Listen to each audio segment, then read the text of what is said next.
सभी वरिष्ठ नेतागण एंड सामने मौजूद भाइयों और बहनों, अभी जैसा कि माननीय एलबी पटेल जी ने बताया कि ये कोई मजाक नहीं है। अपने घर परिवार से 2-2 महीने दूर रहना कोई मजाक नहीं है, निश्चित तौर पर ये सही है। तो सवाल ये है कि इस कड़े संघर्ष के लिए कदम क्यों उठाना पड़ा।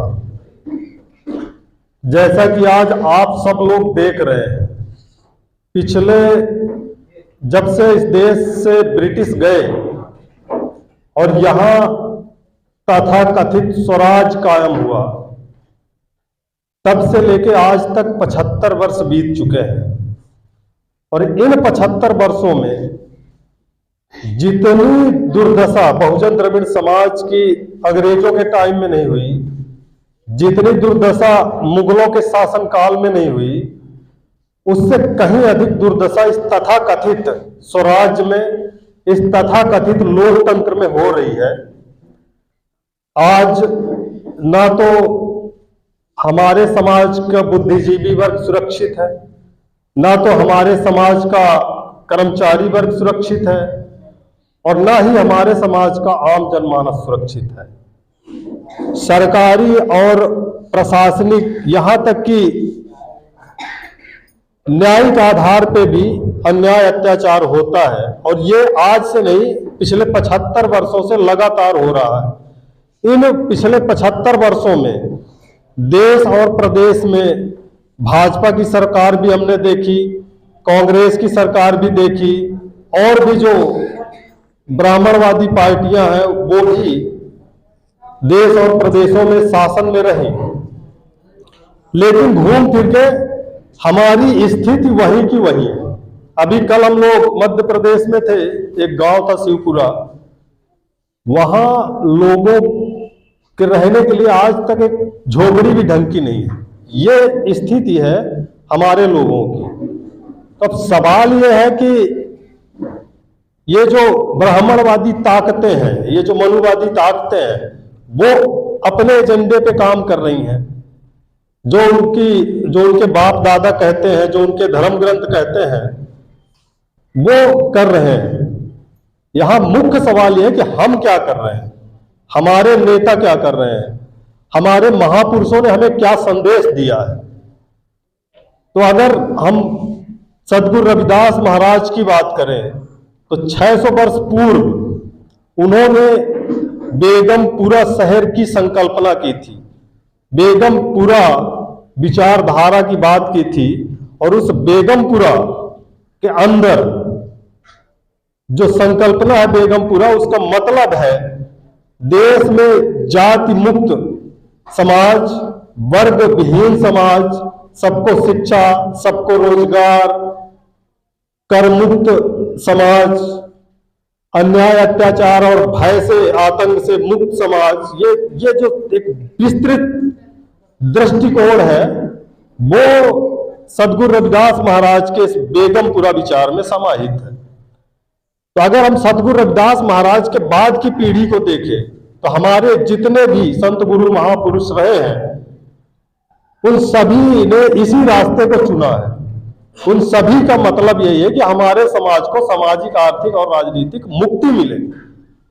उसके लिए स्वतंत्रता से पहले तक, क्योंकि यहाँ लोकतांत्रिक व्यवस्था नहीं थी, इसलिए जितने भी हमारे महापुरुष हैं वो अपने समुदाय के लिए ज्यादा से ज्यादा हक अधिकार सुरक्षित करने के लिए संघर्ष कर रहे थे, जिसको हम सामाजिक न्याय कहते हैं।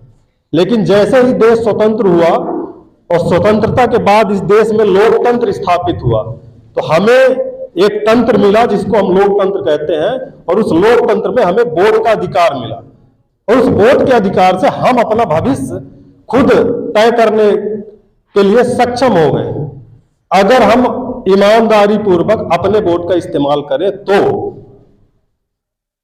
इसलिए आगे का जो स्वतंत्रता के बाद के जितने भी संघर्ष हुए हैं वो राजनीतिक प्लेटफॉर्म से हुए हैं, और उन सब संघर्षों में जो सबसे बड़ा प्रयास है वो मान्यवर कांसीराम साहब का प्रयास है, जिन्होंने जिले मोहल्ले प्रदेश से निकल के एक राष्ट्रव्यापी सोच बनाई और राष्ट्रीय स्तर पे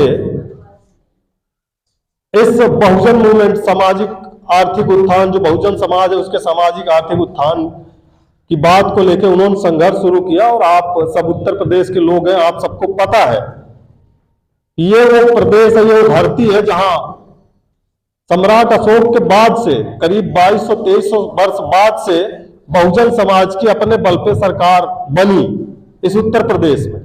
लेकिन मान्यवर कांसीराम साहब के जाते ही ये जो बहुजन आंदोलन है ये फिर ब्राह्मण और चमचों का शिकार हो गया। जो चमचे हैं, जो तथाकथित, जो अपने आप को उत्तराधिकारी कांसीराम का कहते थे, उन्होंने इसको ढर्रे में रख के, पटरी में रख के ब्राह्मणों के साथ बेचा। और उसका नतीजा ये हुआ कि यहां भी, जहां कभी ये कहा जाता था कि उत्तर प्रदेश में एक बार सपा तो एक बार बसपा, आज सपा भी साफ है और बसपा भी साफ है।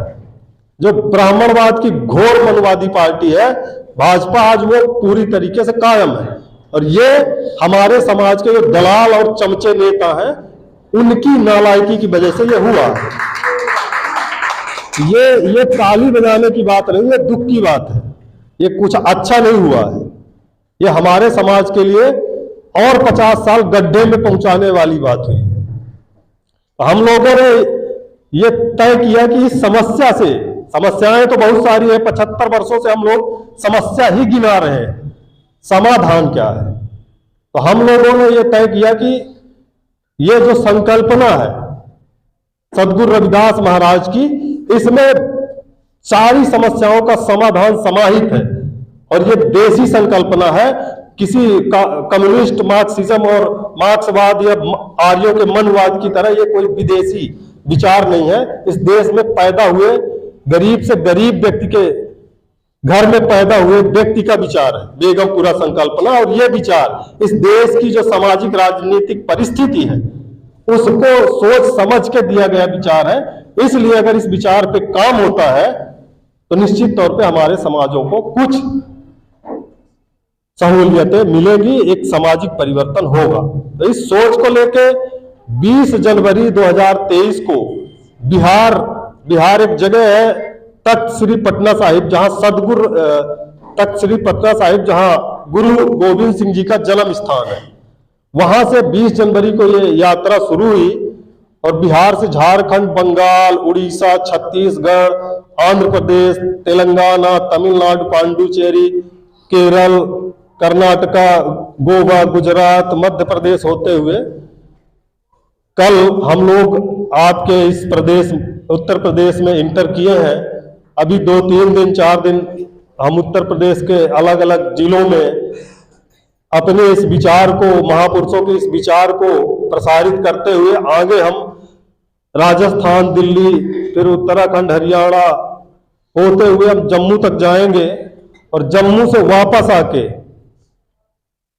पंजाब में अनंतपुर साहिब गुरुद्वारा है, जहां पे गुरु गोविंद सिंह जी ने खालसा पंथ की स्थापना करी थी। खालसा पंथ मतलब, खालसा पंथ 1699 में उन्होंने खालसा पंथ की स्थापना करके सबसे पहले ब्राह्मणवादी जो व्यवस्था है उसको खंडन करके सबको उन्होंने 5 प्यारे बनाए थे, जिनमें 5 प्यारों में से 4 शूद्र समाज के व्यक्ति थे, दलित थे, 4 अलग अलग प्रदेशों के। तो इस तरीके से उन्होंने सबसे पहले ये जो ब्राह्मणवादी व्यवस्था है इसको समाप्त करने का काम किया। और वहीं से 10 किलोमीटर दूर राजनीतिक वैज्ञानिक मान्यवर कांसीराम साहब का जन्म स्थान है, पृथ्वीपुर बुंगा साहब। वहां 15 मार्च को मान्यवर कांसीराम साहब का जन्मदिन भी है। तो ये जो यात्रा है 15 मार्च को उसी जगह पे इसका समापन होगा। इस क्रम में आज ये 42वां दिन है। हम लोग आपके शहर इस लखनऊ में प्रयागराज में पहुंचे हैं और आप लोगों ने हमारे सभी भाइयों, सभी यात्रा में शामिल सभी भाइयों का हार्दिक स्वागत किया। उसके लिए मैं आप सबका बहुत बहुत आभारी हूं। और चूंकि अभी इस कार्यक्रम को समाप्त करके अभी हमें 200 किलोमीटर का सफर तय करना है, तो इसलिए अब मैं ज्यादा विस्तृत बात न करते हुए मैं अपनी बात यही समाप्त करता हूं। जय कांसी राम, जय पेरियार, जय बेगमपुरा भारत। धन्यवाद।